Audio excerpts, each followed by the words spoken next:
its inexhaustible swarms of human bees hurrying back and forth.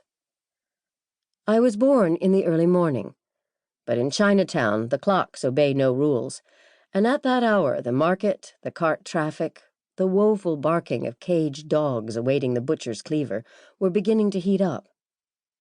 I have come to know the details of my birth rather late in life, but it would have been worse not to discover them at all.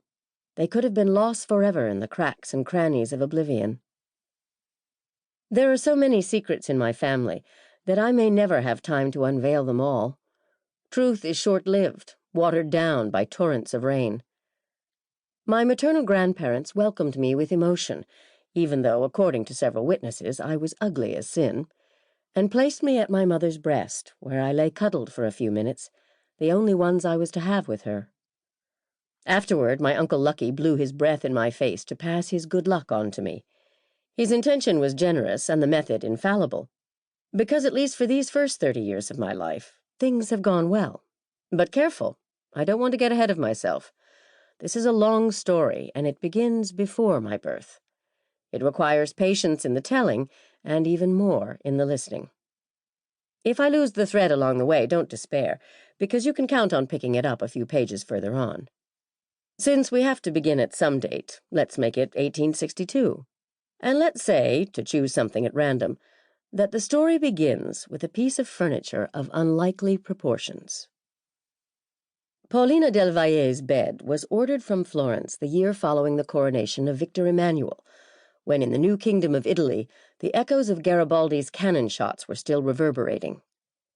It crossed the ocean, dismantled, in a Genoese vessel, was unloaded in New York in the midst of a bloody strike, and was transferred to one of the steamships of the shipping line of my paternal grandparents, the Rodriguez de Santa Cruzes, Chileans residing in the United States. It was the task of Captain John Summers to receive the crates marked in Italian with a single word, Naiads. The robust English seaman, of whom all that remains is a faded portrait and a leather trunk scuffed from infinite sea journeys and filled with strange manuscripts, was my great-grandfather, as I found out recently when my past finally began to come clear after many years of mystery.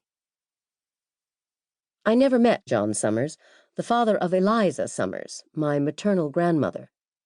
But from him I inherited a certain bent for wandering. To that man of the sea, pure horizon and salt, fell the task of transporting the Florentine bed in the hold of his ship to the other side of the American continent.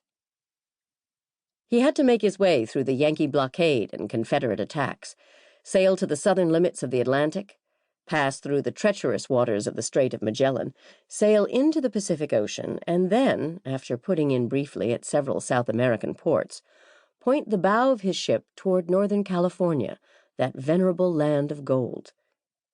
He had precise orders to open the crates on the pier in San Francisco, supervise the ship's carpenter while he assembled the pieces of the jigsaw puzzle, taking care not to nick the carvings, install the mattress and ruby-colored canopy, set the whole construction on a cart, and dispatch it at a leisurely pace to the heart of the city. The coachman was to make 2 complete turns around Union Square, and another 2, while jingling a little bell, before the balcony of my grandfather's concubine, before depositing it at its final destination, the home of Paulina del Valle. This fanfaronade was to be performed in the midst of the Civil War, when Yankee and Confederate armies were massacring each other in the South, and no one was in any mood for jokes or little bells.